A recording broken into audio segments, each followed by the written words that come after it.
Hello students, welcome back to my YouTube channel Smart Study Coach।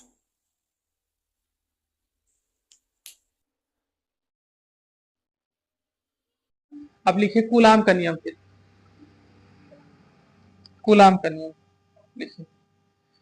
दो स्थिर बिंदु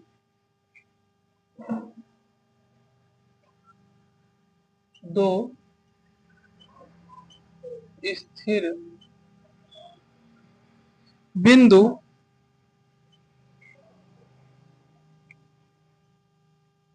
आवेशों के बीच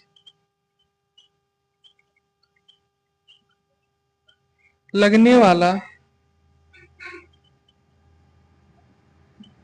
आकर्षण बल दोनों आवेशों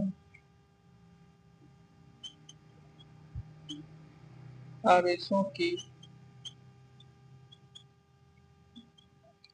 मात्राओं के गुणनफल के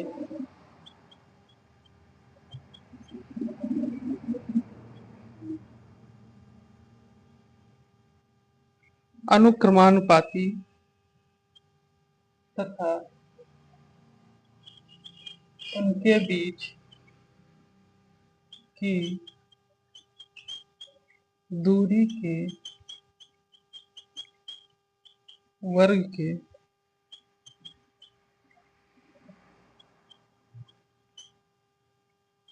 व्युत्क्रमानुपाती होता है। ठीक?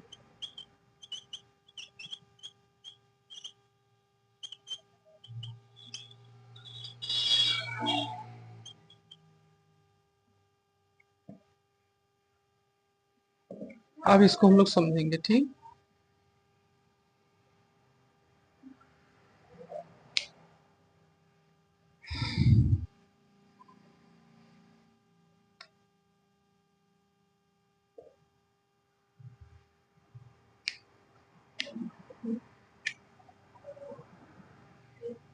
अब देखिए इसको।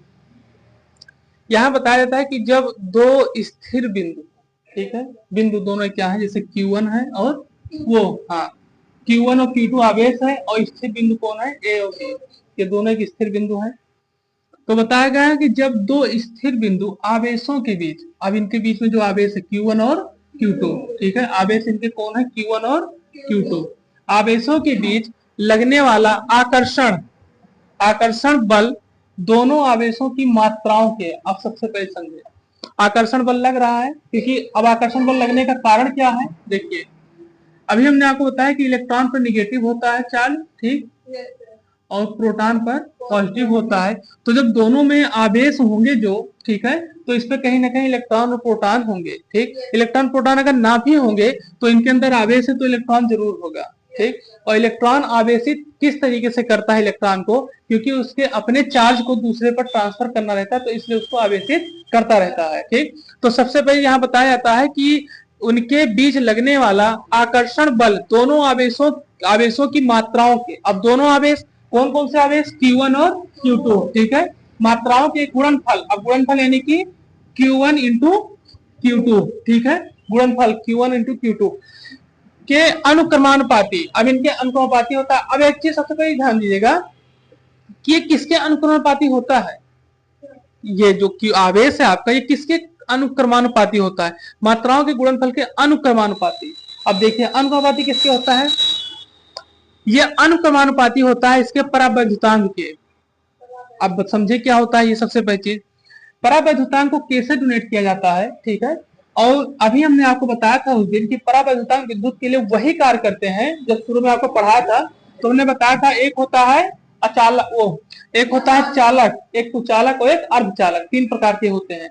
लेकिन जो परावैद्युतांक में प्रयोग किया जाता है वो क्या होता है, कुचालक, इसको कहा जाता है वाइड कंडक्टर ऑफ इलेक्ट्रिसिटी। ठीक, तो सबसे पहले यहाँ जो कुचालक होगा वो आपका क्या क्या होगा बताए थे, क्या होगा, मोम होगा, कागज होगा, और कांच होगा, और लकड़ी होगा। ठीक, ये सब चीजें आपको हमने बताया था। तो यहाँ सबसे पहले दिया गया ना कि गुणनफल के अनुक्रमानुपाती, ठीक, गुणनफल के अनुक्रमानुपाती तथा उनके बीच की दूरी के वर्ग। तो यहाँ जो गुणनफल होगा, लेकिन इसके बीच में कोई परावैद्युतांक नहीं होगा, सबसे बड़ी चीज यही से बता रहा है कि ये होगा अनुक्रमानुपाती, लेकिन इसके बीच में कोई परावैद्युतांक नहीं होगा, क्योंकि जैसे परावैद्युतांक लग जाएगा तो इलेक्ट्रिसिटी कैसे प्रवाहित होगी, इलेक्ट्रिसिटी रुक जाएगी, नहीं रुक जाएगी। ऐसा समझिए कि मान लीजिए इलेक्ट्रिसिटी प्रवाहित हो रही है, बीच में आपने उसमें लकड़ी लगा दिया, ठीक, तो अब वो लकड़ी में तो सर्किट तो बाहर जाएगा नहीं, करंट सर्किट बाहर निकाल नहीं पाएगा, तो इसके कारण से वहां पर तुरंत आवेश आपस में टूट जाएंगे।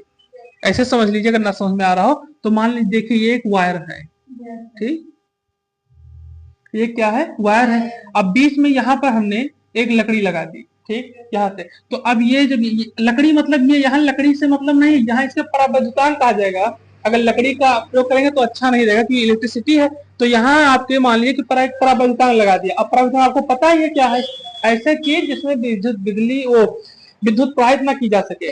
तो सबसे पहले यहाँ मान लीजिए हमने एक लकड़ी लगा दिया या कोई कांच लगा दिया, तो अब यहाँ से तो धारा प्रवाहित नहीं हो रही है, तो अब ये धारा यहाँ तक आ रही है लेकिन आगे नहीं जा रही है, तो समस्या आ जाएगी। तो यही चीज यहाँ बता रहा है कि गुणनफल के अनुक्रमानुपाती, ठीक है, तथा उनके बीच की दूरी के वर्ग के व्युत्क्रमानुपाती क्या है, होता है। ये तभी ये प्रक्रिया होगी जब बीच में कोई परावैद्युतांक नहीं लगेगा, और जो कोई परावैद्युतांक लगता है तो इसके बीच में सर्किट आगे बढ़ नहीं पाएगी, जिसके कारण से ये सर्किट कंप्लीट नहीं होगी, यानी कि आवेश आगे नहीं बढ़ेगा, तो ये कूलाम का नियम क्या करेगा, कार्य नहीं करेगा, ठीक। तो सबसे पहले अब यहाँ बताया गया कि अब देखिए चीजों, इसको समझिए, यहाँ पर बता रहे हैं,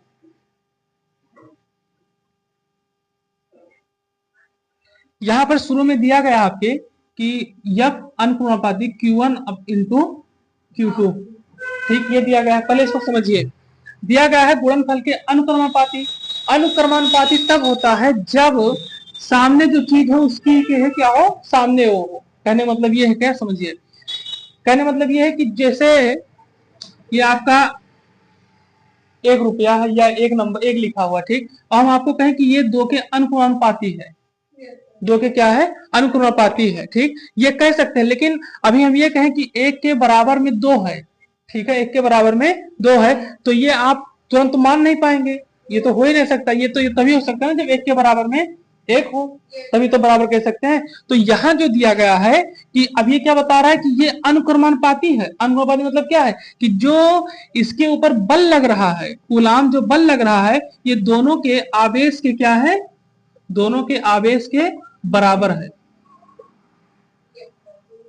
दोनों के आवेश के बराबर है। लेकिन यहां हम ये नहीं कह सकते कि 1 बराबर 2 होगा, लेकिन यहां ये बता रहा है, क्योंकि हमें वैल्यू इसकी पता नहीं है, कोई वैल्यू नहीं पता है, तो इसलिए हम कह सकते हैं कि जो ये बल लग रहा है, कूलाम का बल जो लग रहा है, ये दोनों के आवेश के क्या है, बराबर है।